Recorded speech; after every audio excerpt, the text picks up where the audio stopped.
Tina Kabez, la diva de l'éternel, elle a besoin d'un producteur. Donc, si vous voulez produire cette sœur, vous pouvez contacter la sœur au numéro affiché au bas de vos petits écrans, plus 243 89 61 52 634. Et la sœur pourra comme ça vous donner des orientations. Ah, j'aime bien. Comment avez-vous trouvé l'artiste? Emmanuel, Zamba Sengena Lokumu. Zamba Sengena Lokumu, na sepeli comme on a ndeko mwasi ko yemba pona tina mokili. J'ai vu un bon clip, la chanson aussi était vraiment intéressante. Et politicien Bosambila. Mais politicien Azam Touté, Azek Elam Nzambete, bison sur doza ba créatif Nzambe, donc il faut tout reconnaître à Pessibiso souffle de vie. Hein. Donc ceux qui ont bougé, ceux qui n'ont pas bougé, ils ont pour Ezanga. Mais c'est parce qu'il y a quelqu'un ou il y a une force qui est derrière ça. Et cette force-là, c'est Dieu. Cette force-là, c'est lui qui nous a créés tous. Voilà. Très bien. Alors, j'ose croire que maman Tina Kabez, nous avons reçu producteur au Mounana, maman Nabiso, Mamie La Rose Zalapa, et Mandeko Nabiso à BES, Bread of Eagle Service, to Pessi Nombo Théâtre, maman Missy, maman Emeraude, pressing au nous montira Kendarami, na salon de coiffure, awa na terrain commerce, na lingwala, to yara awana, ici comme je les. Alors c'est parti avec la jeunesse. Monsieur Manuel, ma jeune va espérer pour un lobby, dans Katiambo Kanabiso. Je regarde ma Kambuzaï Koleka. Est-ce que jeune avec vous avez l'espoir que le lobby n'aille vous a malin? Mais ce qui me donne l'espoir dans la vie, c'est que Azasou Moutouté. Donc,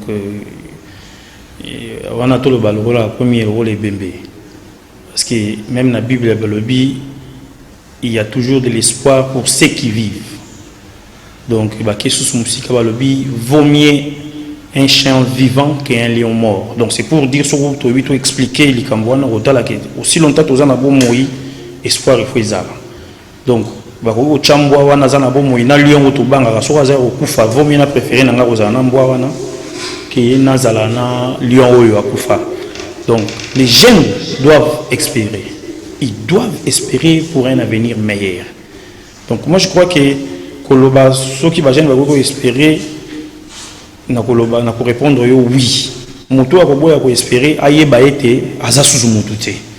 Pour moi j'ai cette expérience. Il y a c'est quoi le fait qu'il y a une expérience et moi j'ai espéré à beaucoup de choses et na moni résultat nango et je continue à espérer à beaucoup de choses et je crois bien que ma résultat koya. Donc les jeunes doivent espérer. C'est vrai peut-être que moi on a besoin de connaître makambo belé les loto comment na moi façon à communiquer la makambo moko un peu négatif, hein? Cette façon-là négative de voir les choses. Au mon jeune azolinga tout na yo likambo peut-être ingo yebisaye ah tokoko sala boete pomboke bonga ya tunyo yo kanisi ndoko bongisa mboko. Donc on nous a inculqué déjà un esprit de désespoir. Muto monara ke bon. To vivre rande to vivre rale lo so na zui pays na odame na dame na zui mai omela na mai ameli ce qui na zuité. Bon. Ndeka to bakanzambe yemo. Non, ça c'est une façon de tuer même les pays. Quand la jeunesse n'arrive pas à projeter l'avenir, quand la jeunesse n'arrive pas à penser que demain, c'est possible, que les choses évoluent autrement. Donc, nous devons continuer à parler à la jeunesse, à cette jeunesse-là. Base à l'espoir. Base à l'espoir. Parce que c'est cette jeunesse-là. So taliamuna mukile mobimba. Nde batomboli. Bamboka na bango. Bisson na Congo, peu importe ce que nous avons connu, comme atrocité, espérons. Bon, et problème au Bajen Bazanamo. Nous avons la Ligue des jeunes, le problème majeur aux autres qui sont jeunes ou en Bokanabiso. Et donc, il y a des éducation, formation. Tous en un problème. Et bandit d'abord, la cellule ou la cellule de base, la famille. Ma famille est belée, les parents n'arrivent pas à assumer bien leurs responsabilités. Et on a des défaillances, des déséquilibres. Et des déséquilibres, c'est que tu perds l'espoir. Donc, et là, je parle de l'éducation, de la formation. Oh, et outil d'abord, la famille, na biso. Et ceux qui ont le monde la famille, toye na côté à Malakisi. Donc, na ba école. Qu'on appelle sous moi, boului et keza mouké. Et formation, ils ont la peine d'un n'engue faut ils allaient la tête, qu'on pèse bateau, comment on dit, des leçons qui peuvent permettre à quelqu'un à développer sa façon de voir les choses, à développer sa façon de réfléchir pour espérer à un avenir. Donc, au talake, côté on a pesé au koufa, et ceux qui ont yé sous mais si comme sous péto, mais quand on sous ma formation moquée, où ils allaient à l'église. Donc, mon appel, moi, c'est vrai, moi, ndambo ezali, moi, makambo malamu, mais côté mususu bazako, mais ma bisouka toujours na ce qui est spirituel, nzamba ko sala, il faut, donc, on nous amène dans des terrains où biso toujours comme mutazo ko misali la yemo côté.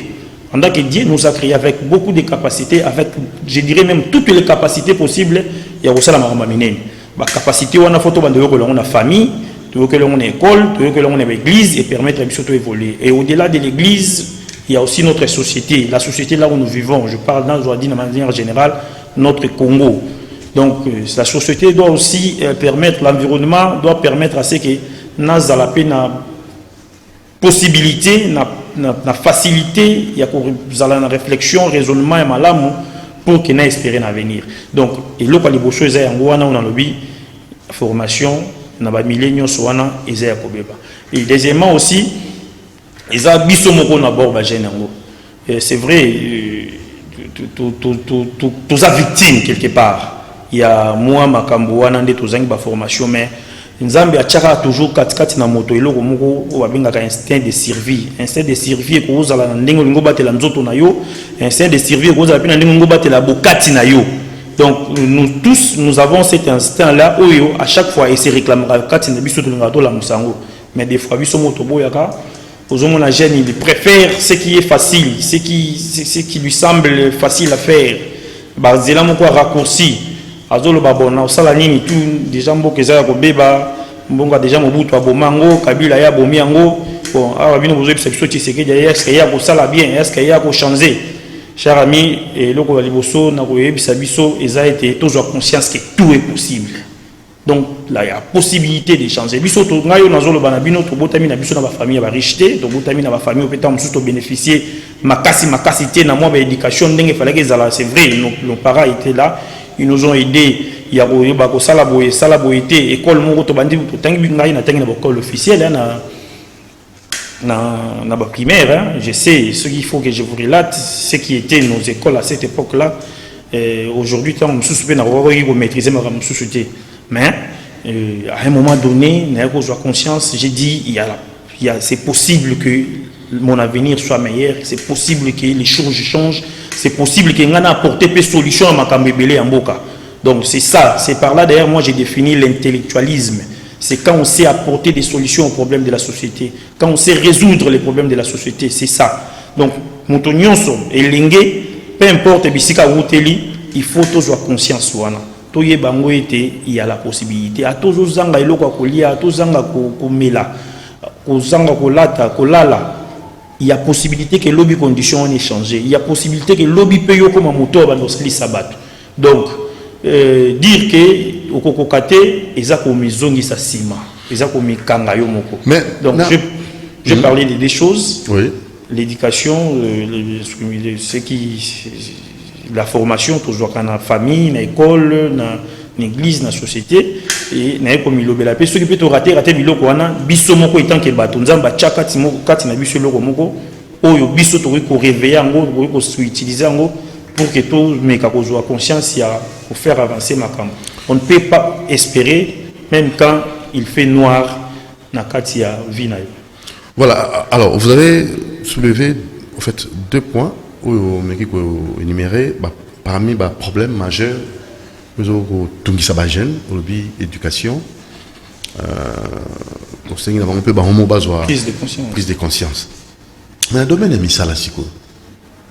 Le domaine est misala. Oui, les jeunes musu, bazan la pose fa na mandaka parents siko te. Ba jeunes musu ba na pose même robal. Mais bazan la pose robal mais bazan incapable robal. et jeune musu bana posa ko tanga on éducation na ozongela te to lobeli emploi. Vous en fait vous en tant que secrétaire dans la Ligue de jeunes UDPS, secrétaire et on a bien normalement qui secrétaire exécutif national. Qu'est-ce que vous proposez aux jeunes? Tant bayaka bazana misalati bazana posa osama kamu bazana incapable. Vous leur dites quoi? Voilà, je crois que quand on tourne on va énumérer d'abord c'est de façon générale. Natangi karano mi balewana et na évolué sous na botala lolenge nini ata pe moto ngo azui éducation te ata moto ngo asalinité mais à un moment donné faut société peut faut aider en termes peut-être il y a pour essayer moi possibilité azwa ka ici ka ko yozolata moi lipa et na mboka na biso je crois ceux qui tout le bito le belato ya chômage ya ba jeune na kolobi sabino za na ba 90 et quelques tant mususu 98 tant mususu donc 99 donc ba jeune vraiment baza bato bazo salaté parce que il y a pas dans notre pays des entreprises où il faut engager ba jeune et au-delà il faut engager parce que ce qui est aussi vrai devant Kolobango l'État engage tout le monde. Les jeunes doivent aussi évoluer dans l'entrepreneuriat. Et pour évoluer dans l'entrepreneuriat, il faut un milieu serein, c'est-à-dire où les gens peuvent être à l'aise. Basala musala na bango na lenge lingeli na ndenge sengebeni na ba activité la bango basalaka bazalaka na ba tracasserité na kopesa net exemple ya bande kona biso oyo neti ya bawewa ba meki ko créer les biso na secteur à transport. Mais au total, quelque part, ce côté mis awa na 24 awa, 24 mots des arts, au comment on le lengue nini, bande comme on va le voir la bande kuna bango, bayena ba papier moko ba telemi wana, ou ceux qui BS, ceux qui billetés de services, baza ko tracasser bande kwa moto awa. Donc tu ne peux pas imaginer. Sauf que bobo il moto les kagombe, mais faut ça la manière à kangela baton. Mais oh, ce qui se passe là-bas, donc toi tu quittes chez toi. Au nom de ces bulletins-là, ceux qui posent ça, ceux qui ils viennent faire de n'importe quoi. Pendant que j'ai un salamou qui n'a tongo, azu moto na un risque et se pose en prince pour asalamusala. Mais tu vas voir des grands garçons, des pères de famille qui sont là pour les embryer. Donc ce sont des systèmes oyo et découragés. Au-delà de ça, il y a nos amis au bazo kendakanamoa cop na bango netu mesana ko benga et ce sont des choses à encourager ko lukaka moi ko ndengi na ko teka na boutique na ye ndengi na ko teka na moi zando donc na secteur wana bande ko za ko débrouiller c'est vraiment eloko malamu. Au-delà de ça, l'État ce qui a créé une entreprise, mais il y a des jeunes qui ont des projets de créer leurs propres entreprises, qui ont des projets d'investir quelque part par rapport à Sali. Normalement, l'État, il fallait qu'il y ait un moyen.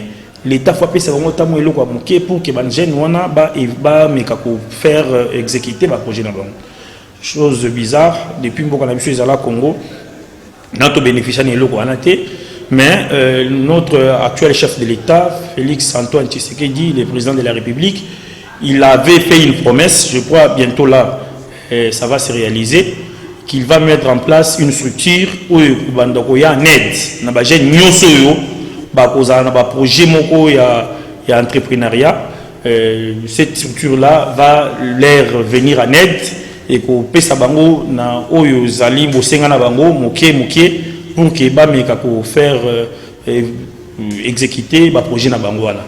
Et je demanderai aussi à ce que il faut ba mesure ezala prise de la manière que ba tracasserie oyo yaka bandeko bazaka mitema mabe wana oyo zomi mona soki aza soda ba yebisi que soda civil inde bilanga na yo ayo ko sala n'importe quoi oyo pe soki lokola sala soki na entreprise nini il y a contribution il y a un papier je crois excusez-moi je crois que la mesure fait pour que des choses pareilles et ça la mater de la manière que jeune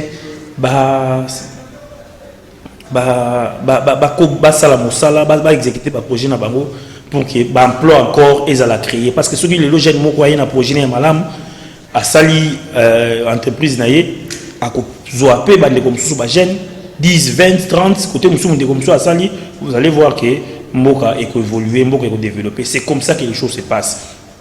Donc tout le bagage a été que l'État des fois a engagé bateau, mais l'État il faut apporter soutien na initiative et au jeune bazanango pour que les choses évoluent. Et on a monté biso na kati ya parti na biso IDPS, nous avons toujours l'habitude de former les jeunes au Italie entrepreneuriat et mukie bato bazo yeba ko sala ba projet na bango, mukie bato bazo yeba comment concevoir un projet et comment exécuter ces projets là. D'abord il y a aussi loko faut bato so bayeba pour que mutako ko sala makamde makambe sala maka. Monsieur Manon, oui, ba jeune bazolanda yo na senga pe na bilenge bazolanda biso ba ko tinda pe ba message na wango peut-être sur ba na ba mituna pour na ko talaka bilenge na biso lelo lobi na bango et que zalo lenge kani. Est-ce que tu peux espérer un avenir moko radieux pour na ba jeune o yamboka na biso est-ce que na climat actuel climat politique actuel est-ce que ba jeune ba ko comment on a lobby makambo tambola mais tous voilà on a qui ça initiative aux hommes qui ya routine d'aba tel bon fait pas kuluna bazala qui mingi livré na ba délinquance juvénile na kanyamaka cc est-ce que Alain Kabongo vous retrouver pas image wana le temps toujours ba ko illustrer en gros avec les temps ce qui ba image zali ba jeune ba fa kanga qui belé pour routine d'aba on a kanyamaka cc ba ke ko ça bilanga énergie wana et servir mboka Nandenga Malam, parce que Wando Selon Bousson Nandenga Mabé. Comment avez-vous trouvé cette initiative? Vraiment, photo Mokonzamboka, Félix Antoine Tshisekedi, merci de soutenir parce que à côté la initiative Azanango, tous comprendre que ce qui te pèse maboko, mboka na biso évoluer. Yango to senga na bandeko nyonso surtout ceux qui étaient dans le régime passé, ceux qui continuent à faire de n'importe quoi pour bloquer les actions du chef, en passant que continuer à bongotina souka. Nous leur disons que vous vous trompez, l'époque a déjà changé, donc vous devez vous conformer à makambu et à sika pour token de liboso. D'ailleurs, tant dans le makambu, il y a la promesse que les chefs de l'État avaient faite, il y a créer structure, toutes les leçons makambu on a pu nous à la bloquer et ça pour bandeko le président de la République a dit que na gouvernement ou coalition baza tellement na idée ya ko faire freiner makambo pour que les chefs de l'État soient mal vus na population.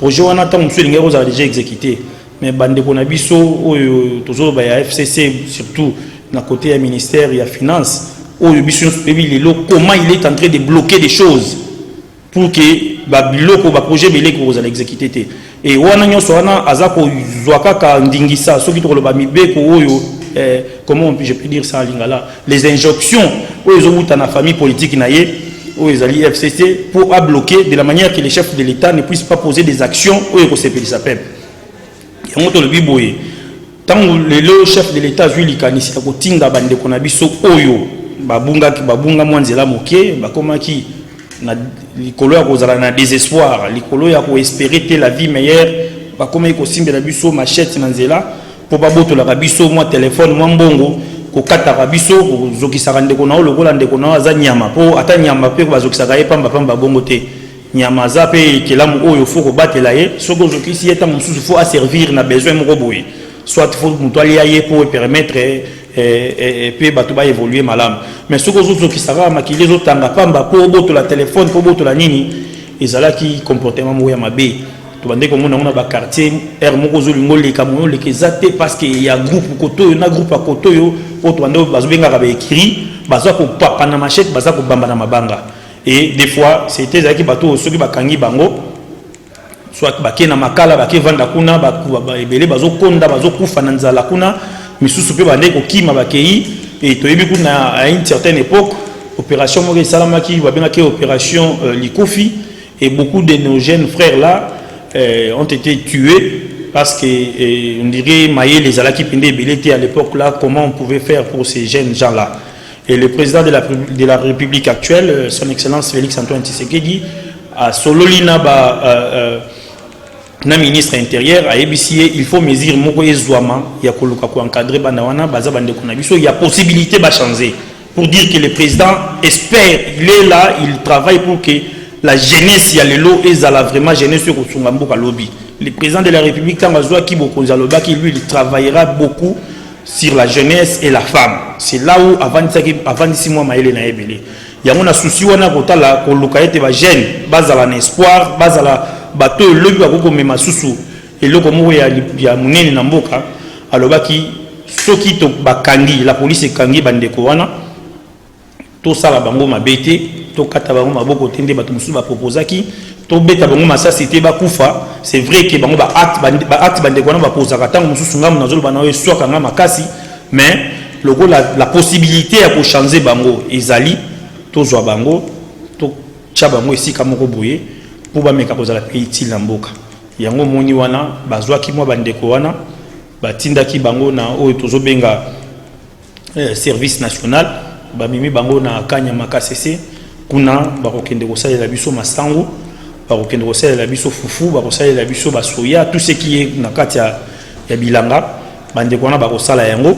Et je crois que Ezaka Kate ba osala bilanga bakekuna ba mateye kozala ndenge nini il faut ba changer façon na bango komone la makam et demain nos frères là ba kozala tellement utile pour na mboka na biso to kolia lisusu masango ezo uta libanda te lo sezo uta libanda te et biloko ezo uta penda libanda mingi te to kolia biloko esalami na maboko ya bandeko na biso oyo bazala ki lobi bakolona lelo bazana service national pour aider le pays, pour aider ma bota, pour aider Batonios Bayaka.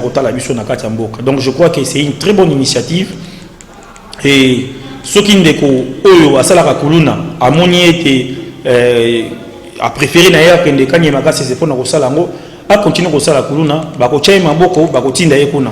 Ceux qui ont à mon été, moyen que les Kanyamaka se font Ngonga Yangoyo, chers frères, chers jeunes, tout changer. Ça ne vaut pas la peine ya kozwa ndeko na yo o tangisa ye makila pour ka kozana pour ça le téléphone ka kozana pour ça mbongo. C'est vrai peut-être musali zate tant musoko pesa lokola argument mais yebaka pe ndeko nozo kata wana ye pasala raté tant mususu a débrouiller ki pe kaka na makasi pour que azwa mo eloko wana mais comment c'est possible yo oya ko tangisa makila na ye pour que ozwa eloko. Je crois que tant on est là le babonné na yebe bango ceux qui za musu bala na bala tala geno maramba aloba ali boma bon. Je crois, je peux être fou comme tu peux le croire, mais parce que je sais les conséquences, je connais bien les conséquences. Il y a vie na yo wana. Au comme papa, au bando simbara machette. Au comme papa, aux alara ate mutote manakoin pour banda kuboto la biloko. Tu vas s'affaiblir, au comme aux asuna makasité. Le mieux à faire, c'est de changer ta vie maintenant. Aux ana vie à malamu, au dembo kanayo et kende liboso. Biso nyo so o tozabe ba tout ça la raté, mais on se bat, on se débrouille. Pour que tout puisse espoir dans l'avenir, il y a des contributions à Mickey Bazali, il y a Nabiso Moko, pour lobby Nabiso et Zala lobby Moko Malam. Ça c'est bien dit, hein? Un très bon discours, oui c'est bien, mais dans les lots comme la situation actuelle, on a plus tendance à organiser ça, pas organiser gestion Yamabe, les Eboti. Et puis c'est passé dans la gêne. Mais si on a gêne, on peut gérer. Comment est-ce que on peut penser à la gêne pour faciliter bango pour fournir la porte?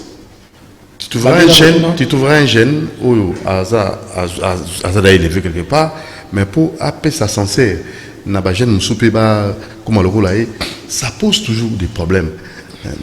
Ça c'est encore la première gestion, tout la première paix à Bozalici à moto. Tu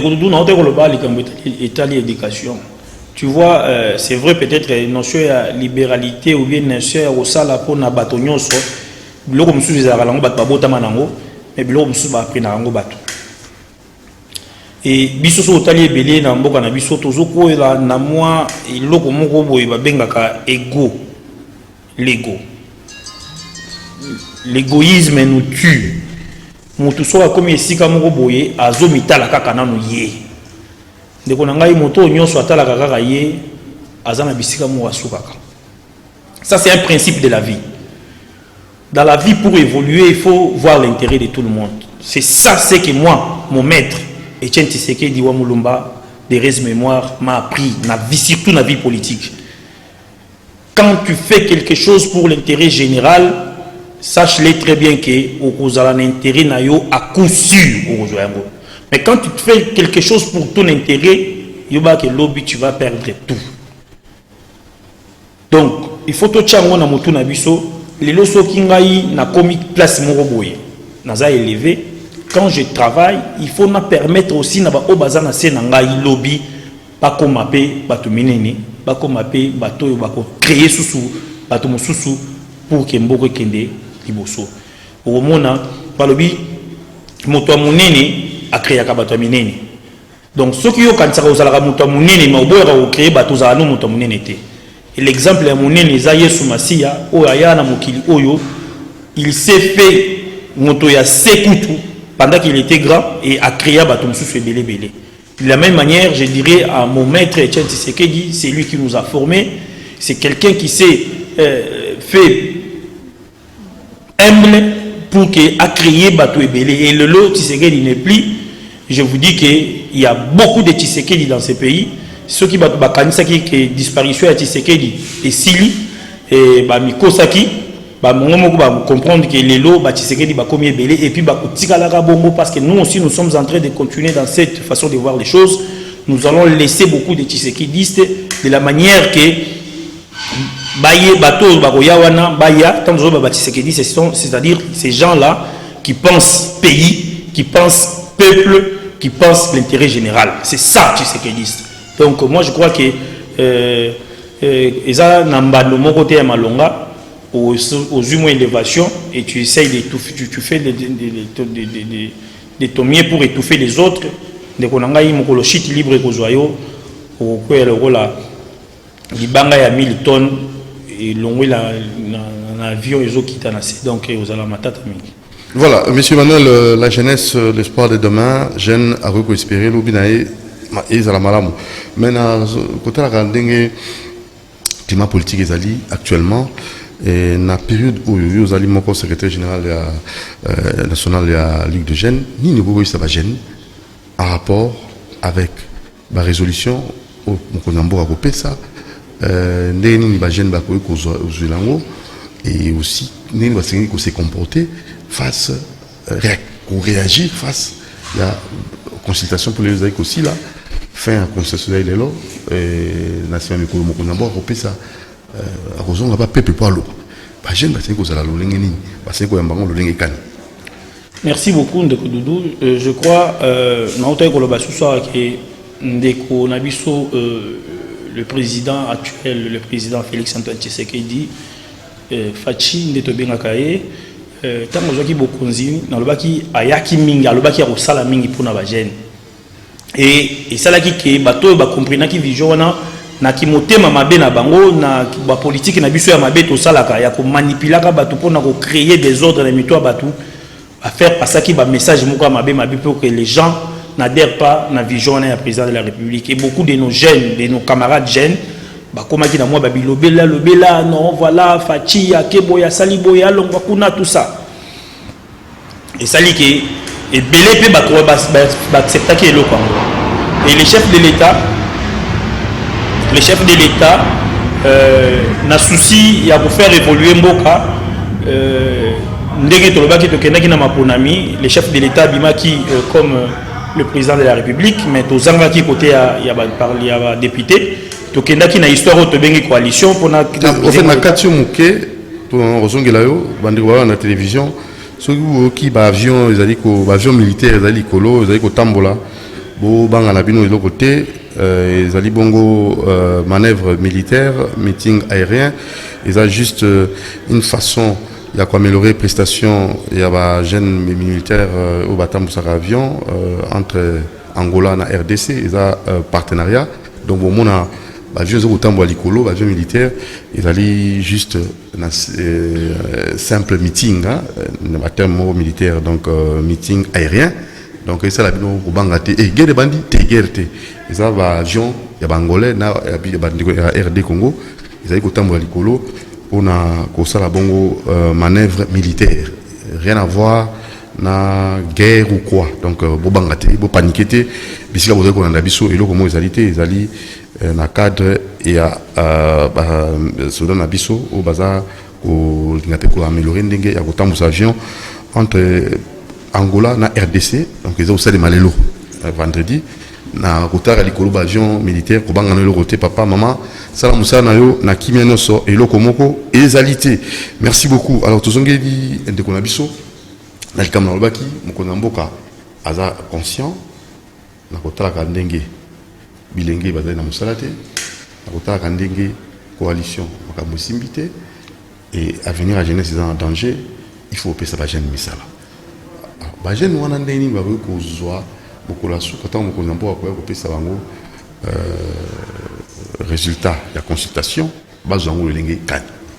Merci beaucoup. Je crois que nous allons expliquer moi contexte de la coalition pour bilobalo bilobama qui mingi ils vont continuer pour le bama pas bande qu'on a vu ça mité mama be waza ko manipuler bande qu'on a vu ça sous bilenge kondima ko travailler na bande qu'on a vu ça ya autres obenga FCC na coalition. C'est vrai, c'était une chose un peu trop dire ils allaient qui faciliter les calamités à Batumsusu, mais circonstances moko conjoncture politique et sengagi et salama bongo tondima ki yango avec bonne foi que les choses pouvaient évoluer avec nos frères na attaque toyeba ki bango que bazala ki na bango bandoki mais tolobaki bakoki ko zo moi conscience pe moké to évoluer bakoki ko changer to bande ko lia na bango nde balobaka balia kanandoki na lutu ya mulai na ko conseillaka bango pe totala ndenge évoluer mais bande ko ba boyi ko changer balakisi kaka ke bango bazana kindoki moko babotama na yango ah ça c'est pas trop fort mboka il faut ezalaka ka mboko ekozonga sima abandeli nos frères du FCC ça il faut retirer ils n'ont jamais été na bolingo ya mboka oyo ce sont des gens qui travaillent que pour Kabila depuis bazala wana ba travaillera pour na motomoko donc bazala déjà ensorcelé depuis libumu na bango babota bango bongo pour moto a changeaka et le ko bango ba changeaka te bazo kanisa ete mboko oyo eza mboka ya Kabila soki Kabila yende mutabanda makambo minduki na mukili oyo po bazo ko espérer on dirait lobby et loko moye ko salama minduki ya qu'ils espèrent toujours continuer va espérer toujours bon mais nous leur disons que ce pays appartient à tous les Congolais. Monduki moko te ko sous pouvoir na Congo. Kabila est déjà parti, c'est fini. Et le chef de l'État quand il a compris avec sa bonne foi quand il a compris que Boza Bato beaucoup ko changer té, il a pris toutes ses responsabilités, raison pour laquelle a bengisi ba consultation pour ayoka ba couche sociale nyonso ya mboka.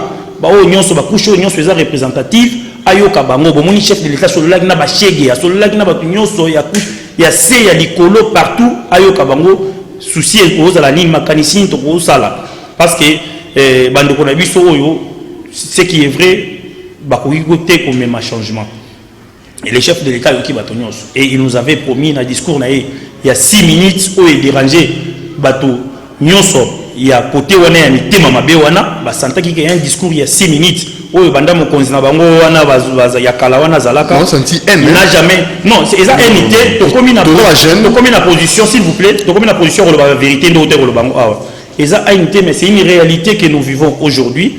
Nos frères là ils n'arrivent pas à changer parce que biso to la kisa ki bango bonne volonté ya ko loba ete il y a possibilité de simba na loboko tout ça la musala mais et ils pensent que Kingaka type détruire ces pays, Kingaka type essenduer ces pays pour qu'ils va revenir dans le pouvoir. Ils espèrent toujours à quelque chose. Va continuer. Nous sommes les enfants de ces pays. Nous avons commencé la lutte dans ces pays pour un changement sans que Simbata mbeli. Et nous continuerons à continuer la bitumba pour que lobby avenir yamboko yo et comme avenir moko motunyo so wandro ko zala na esengo ko vivre. Donc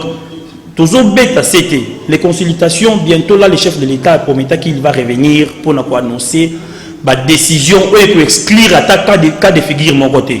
Tous les yango, tous porter soutien à la consultation parce que les soucis ont été porter soutien. Les soucis ont toujours porté soutien pour que le lobby changement y a. Gouvernement et union sacrée ou l'union secrète pour la nation au chef de l'État le baki toujours espérer et il y a des pour batba zo misala batba comme ma ministre non et il y a pour sa solution. Je parle des jeunes. Na ba problème il y a ba congolais en général et puis particulièrement et pas la jeunesse oyo tozoloba eza avenir ya mboka pour ceux qui gênent aza na avenir té ceux qui jeune bozo pesa ye espoir té ya muzomo na kolona ya muzomo na ba jeune bazo koma maboma bazo kendo ko simba ba biloko msusu eza bien té bazo koma ba pédé. Or ce n'est pas comme ça. Je l'ai toujours dit, ceux qui les jeunes à visa à Zokene France au komona ndenge ni nazo sepela on dira azui lola azokene lola. Mais ça va toujours ba jeune wana France wana eza France les lo tepo babota ki président moko boya bien bala moko ya changer France. Non, il y a eu une génération, il y a ba jeune, il y a eu une génération oyo et c'est sacrifié qui ba bundaki pour que mboka na bango na lelo ekoma mboka oyo mutu nyonso azo comprendre. C'est vrai peut-être ma bezanga raté mais tu sens vraiment que moto azala la fierté à revendre na mboka na ye. Ya ngo be biso na bitumba na biso mboka oyo. Lelo ata biso to zuité, lelo ata biso to zu to sali makasi nyonso te o fallait to sala. Mais nous espérons que nous allons laisser cette façon de faire à nos jeunes frères qui arrivent, à nos enfants qui arrivent, et l'avenir de ces pays, je vous l'ai dit, avenir en Mboko Eza Kitoko, parce que c'est un pays où nous avons fait ça, nous avons évité ce que nous avons zanga, riche, c'est vrai, riche, mais cette richesse-là ne doit pas rester une richesse, il y a constat ou une richesse, il y a total à Rangoboy. On doit exploiter ce que Dieu nous a donné. Nous devons mettre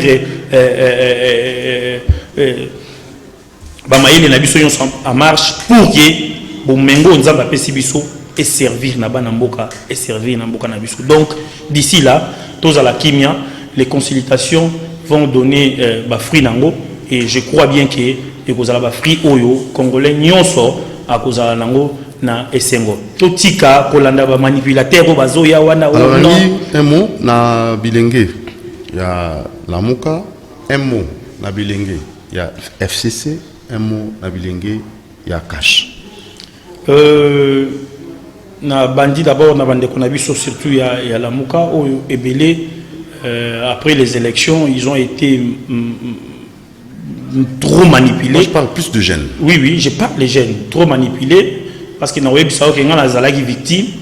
Il y a biloko bande qu'on a vu après l'élection qui il y a beta kabato, il y a kataka kotumba. J'ai failli, j'étais avec ma sœur, tout risque qui est belé parce que tout ça qui n'a polo ya fati tozoya, tout côté un groupe moko boye bandete mabanga et ce qui était bizarre bande ko wana la muka bande ko yemba le Cameroun dans ça la toujours passe na ba raté point to koma ki wana ya boma muluba tika Nyoka, c'était vraiment choquant. Hein? Dans la manipulation, même Satan a manipulé. Donc, au-delà même qui Satan. Donc, je ne sais pas ce que comment il va. Donc, on a repris mon conseil.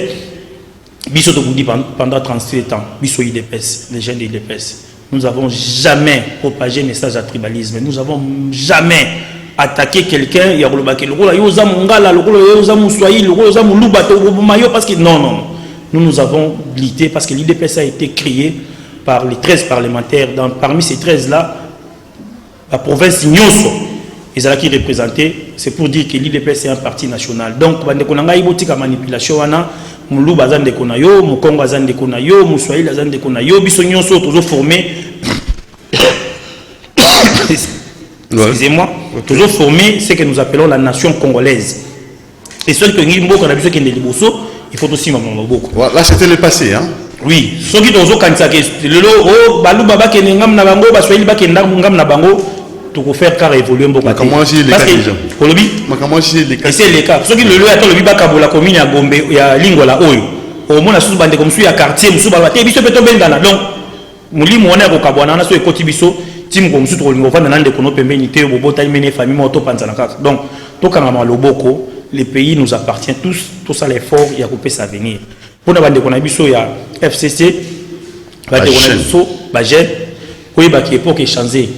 Donc époque il y a raïs ou ceux qui aux alliés au kozala et si là ndeko nangai biso Félix Tshisekedi azara na président lobby ya kolongwa des mandats na ye accueilli nous allons chercher à retia moto mususu. Walanga nazo lobande zali les athlètes de billet face à la caca au article 27 il faut glisser les moments des élections s'il faut organiser des élections Félix Tshisekedi des mandats il part nous étant que scientifiques nous devons définir parti politique nous avons les droits de faire tout pour conserver le pouvoir nous allons chercher qui mettre là pour que a continuer pouvoir na biso anini. Donc toza wana te to la kaka oh terraïs vous kendaka na kinga kati bo fuka melaka mutu moko boye un individu qui est venu nous trouver ici et il a acquis ce qu'il a acquis aujourd'hui bimbo banda ko zala lokola batu moko bo tika la na simana non non. Donc nous ne pouvons pas accepter ça. Et pour échanger déjà, nous avons un nouveau président, Oyo, Azo pèse espoir, ou Azo rassurer, tout tient Maboko.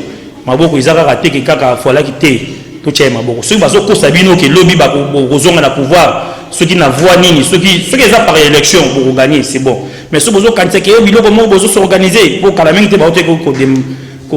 démanteler.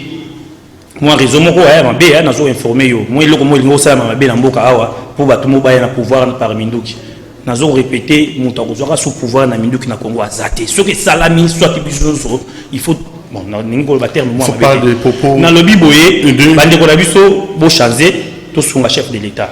Na bande ko ya cash to est chef de l'état, to linga bande ko na biso ya Lamuka, to linga bande ko na biso ya FCC. C'est vrai, on a toujours bien par rapport à la clivage politique, mais dans les lingues ya bana mboka to za biso batu moko. To sunga chef de l'état c'est quand nous avons c'est-à-dire tout sungaye tout tchai maboko bisika photo tcha tout dénoncer bisika photo dénoncer na motema nyonso ya malamu tout ça la makambo pour na bien ya peuple. Merci beaucoup. Pour ça la moté pour na bien ya IDPS pour na bien ya INDC pour té. Nous travaillons pour le bien de la population. Ça c'est ce que notre maître, le maître Etienne Tshisekedi Wamuluma de Res Mémoire nous a appris durant 37 ans de combat pour l'avènement de l'état de droit, pour la démocratie et le bien-être de tous les Congolais. Merci. Nous soutenons ceux qui seront comme les résultats et la consultation. Et vous allez prendre bien abisso. Il y aura des discours par-ci par-là. Et les politiciens vont se positionner. Mais nous, en tant que jeunes, nous revenons sur ça. Nous devons soutenir les Lorouana. Parce que surtout soutenir en peut-être moins tout le monde a des résultats dans les athées. Merci beaucoup. Il faut soutenir en haut le chef de l'État, Félix Antoine Tshisekedi Wamulumba. Il a un seul souci, il a voir ces pays et qu'il ne les bosso, n'engue mettre en abisso et Etienne Tshisekedi à la Kisakibiso. Et je vous dis, ça ira. Nous allons travailler pour que ces pays aillent en avant. Merci, monsieur Emmanuel, secrétaire exécutif national Ligue des jeunes et de PES. Souci national qui quota à venir à Bajen et nous allons croire que jeunes dans la posa l'obéissance à malam souci à jeunes non seulement. Merci à Moron Djambé à la réalisation, merci à Lenka Bongo à la coordination, merci à Kifoudie, merci un jeune aussi qui veut quand même un jour à Bala Fana Pepanae Samba Songaye Kifou et ne n'oublions pas aussi à la coordination et faites à la proclamation de Makonda, nous vous retrouverons le lundi, mais seulement à 10h30 ce lundi, nous allons recevoir Tsingi Pouloulou, ou Roleka pour couper sa droit de réponse. Donc lundi 10h30, Doudou Montir va recevoir l'honorable Tsingi Pouloulou. Allez, portez-vous bien, abonnez-vous massivement sur Doudou Montir TV, chaîne YouTube. Ciao.